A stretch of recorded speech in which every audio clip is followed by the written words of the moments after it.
It's Sunday. It's dark. It's cold. It's windy. Perfect day for football. Right? Or actually, a perfect day to stay inside to watch football. Alright, so I wanted to run through my Fanduel top 7 picks of the day. And let me tell you that most people will have the same picks for cash.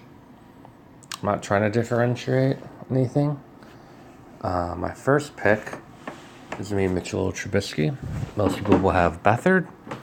I was looking at Carson Wentz for a while, but I think people are overlooking or they're overestimating this Patriots defense. Oh, I wanted to wake up. Woke up a little bit early. They're overestimating this Patriots defense. I think it's much better than what they really are. And I'm going to show you some numbers here. So you can see this. Okay. Hopefully you can see that. First week was a wash just because it's the first week and the Texans started out really rusty with Deshaun Watson coming back from injury. In week 2, they were in Jacksonville. They got lit up by Blake Bortles. The same Blake Bortles that can't hit any receiver right now. I think he threw 4 picks against the Cowboys in his last game. Detroit, they're on the road in Detroit. Stafford had a good game, but the Lions were up by 2 touchdowns pretty much the whole game. So they ran the ball a lot. That's when Kerryon Johnson got his 100 yards. The Dolphins, Patriots played them at home. I don't know what happened to the Dolphins in this game, but they got lit up by the Pats.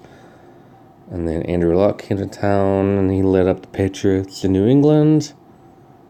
And then Mahomes came to town and also lit up the Patriots in New England. Everyone's pointing at these 2 games saying, Trubisky's not as good as this, as Mahomes and Andrew Luck. But I would just point out that Trubisky is way better than Bortles, and Patriots defense is not as good on the road.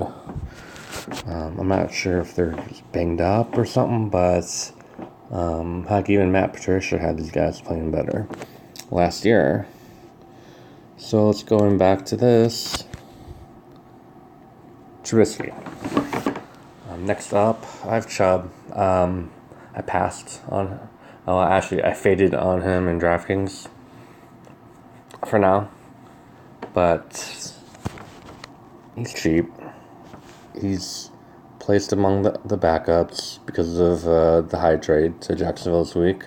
He's behind Malcolm Brown, behind all the backups, and he just opens up the whole slate for everyone. Everyone's going to have him. He'll be 95% owned, probably.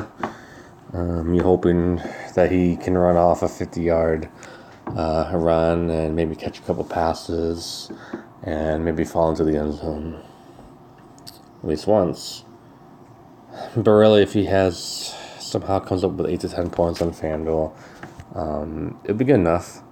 Todd Gurley, I never leave him out of a lineup, especially for cash. I just trust that McVay will use them. Even if McVay doesn't use them in the first half, he'll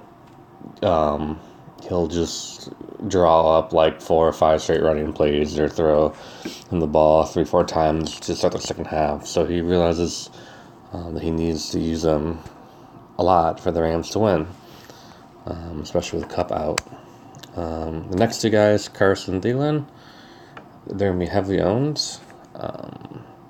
It's going to be really windy. It's going to be 20 to 30 mile an hour winds up in New York today at game time. Which is actually, it will probably scare some people off, but it's suitable for these slot receivers.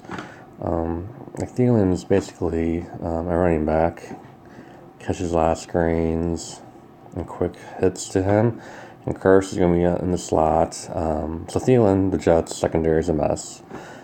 2 of the 3 top cornerbacks are out with injury, and then Thielen's going to get the slot cornerback, which is the nickel nickel cornerback. And he's like the backup to the backup. So he's not very good. And then Curse, the Vikings can stop the run, but they struggle with the pass so far this year, especially the slots.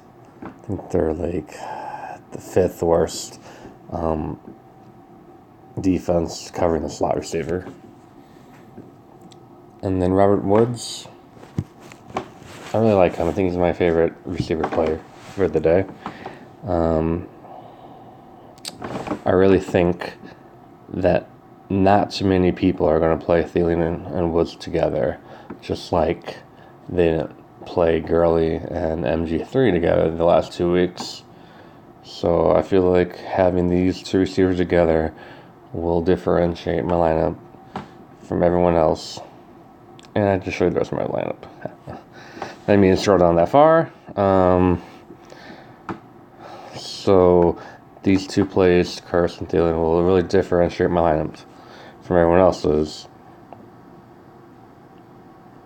Actually, Thielen and the Woods, yeah, sorry. And then my 7th play is Njoku. Everyone's going to have him. He's an athletic beast. Buccaneers are the worst covering tight ends. And you don't even have to think about it. Just plug him in and worry about the rest. Alright, that's my top 7 plays. I showed you 8 and 9, but hopefully you didn't see there. Just, pretend you didn't see it. Yeah, so I really like Trubisky, Chubb, Gurley, Curse, Thielen, Woods, and Njoku. I think Fanduel, for the first time, their prices are way better than DraftKings. So yeah, if you like what you see, guys, please consider hitting that subscribe button. Definitely hit the like button if you really like this. Leave a comment below. Tell me how much my picks suck, or how much you like them, or what you would do differently. And yeah, good luck to you all.